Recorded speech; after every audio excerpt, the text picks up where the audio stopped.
मुझे ये बताइएगा कि इस वक्त सिक्योरिटी यहाँ पर देख रहे हैं हम कि सख्त सिक्योरिटी इस वक्त तैनात है हुमायूं दिलावर की कोर्ट के बाहर। क्या कानून में इसकी कोई गुंजाइश है कि किसी कोर्ट के बाहर इतनी ज़्यादा सिक्योरिटी हो? नॉर्मल हालात में चलो इमरान खान आते हैं तब भी माना जाता है, लेकिन अब तो खान साहब भी नहीं आ रहे, उसके बावजूद इतनी सिक्योरिटी, सख्त सिक्योरिटी के अलर्ट यहाँ पर आप इस वक्त देख रहे हैं, तो कानून में गुंजाइश है इसकी?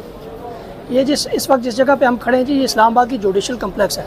यहाँ 70 के करीब इसी कम्प्लेक्स के अंदर और भी छोटी बड़ी अदालतें मौजूद हैं। सेशन जज भी 2 यहाँ बैठते हैं जो लीड करते हैं इन तमाम जजेस साहिबान को। इतनी टाइट सिक्योरिटी उन कोर्ट्स में भी नहीं है जितनी जनाब हुमायूं दिलावर साहब ने अपने लिए रखी हुई है कि वकला को भी अंदर जाने की इजाज़त नहीं है।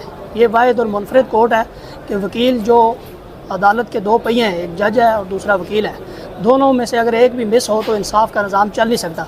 लेकिन माहौल आप देखें कि अदालत के ऐसे है कि वकला को प्रॉपर धक्के दिए जाते हैं बाहर, और उनकी अदालत के बाहर आप मेरे साथ चल कर भी देखें, कहीं कोई ऐसी रवायत नहीं है कि किसी कोर्ट के बाहर खारदार तारे लगाकर पुलिस वाले, असला लेस पुलिस वाले खड़े करके वकला को, आम क्लाइंट को ये रोकने की जो कोशिश की जा रही है। ये एक मुनफरिद किस्म की अदालत है, अनोखी किस्म की अदालत है। मैं तो हैरान हूँ कि किस किस्म की है। क्या जज साहब को वकला से खौफ है? क्या जज साहब को आम लिटिगेंट से खौफ है कि वो किसी को भी कमरे अदालत में नहीं जाते थे?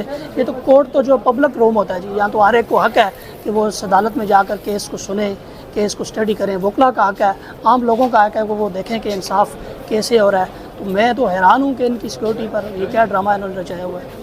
कचहरी, बाकी कचहरी में छुट्टियां हैं, क्या ये कोई ऐसा केस है कि जिसमें रोज़ाना के बुनियादों पर आपको समाअत भी करनी पड़े, छुट्टियों पर भी हुमायूं दिलावर साहब नहीं गए? ये क्या केस इतना इम्पोर्टेंट है? हमने बार बार ये सवाल पूछा है जी जज साहब से। इस केस में बार बार ये सवाल किया गया कि क्या आपके पास कोई डायरेक्शन है कि आप डे टू डे हियरिंग कर रहे हैं इस केस की? क्या आपको किसी ने हिदायत दी है कि आपने इस केस को जल्द अज जल्द ख़त्म करना है? या क्या पाकिस्तान का निज़ाम इस केस पे चल रहा है कि आपने इस केस को ख़त्म करना है तो पाकिस्तान की मैशियत ठीक हो जाएगी? या आप इस केस में जल्द अज जल्द फैसला करके पाकिस्तान को दोबारा जो ट्रैक से उतारा गया तो उस ट्रैक पर लाया गया? बुनियादी तौर पर इसके पीछे जो है वो एस्टेब्लिशमेंट और PDM का टोला है। ठीक है, PDM मिली हुई है। अता तारड़ आप देखते हैं रोज़ आता है यहाँ जत्थे लेकर अपने साथ। वो आधे से ज़्यादा वकला की यूनिफॉर्म में आते हैं, लेकिन वो वकील नहीं होते क्योंकि इनके पास वकला की जो तादाद है वो बहुत कम है। और जो इनके साथ वकील थे भी वो भी अब रूल ऑफ लॉ के लिए खड़े हो गए हैं, अब इनके पीछे से हट गए।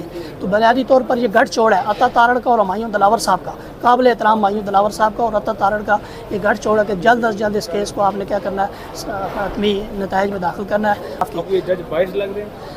ये जज बायस नहीं है, ये 110% बायस है। इस केस के दौरान हमने इनको बताया है, इनकी प्रीवियस जो प्रोडक्ट है वो हमने इनको बताया है। फेसबुक के ऊपर एक्यूज़ के खिलाफ इन्होंने पोस्टें लगाई हुई हैं जो इमरान खान साहब इस केस में एक्यूज़ हैं। बाज़ाब्ता तौर पर ऐसी पोस्टें जो एक मन चला कॉलेज का नौजवान भी किसी लीडर के बारे में शेयर नहीं करता।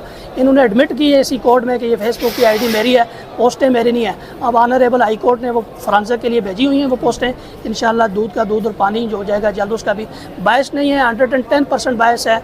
वकला ने रिक्वेस्ट की है, जो एक्यूज़ ने इमरान खान साहब, उन्होंने कहा है कि आपसे मुझे इंसाफ होता हुआ ये इंसाफ की तवक्का नहीं है।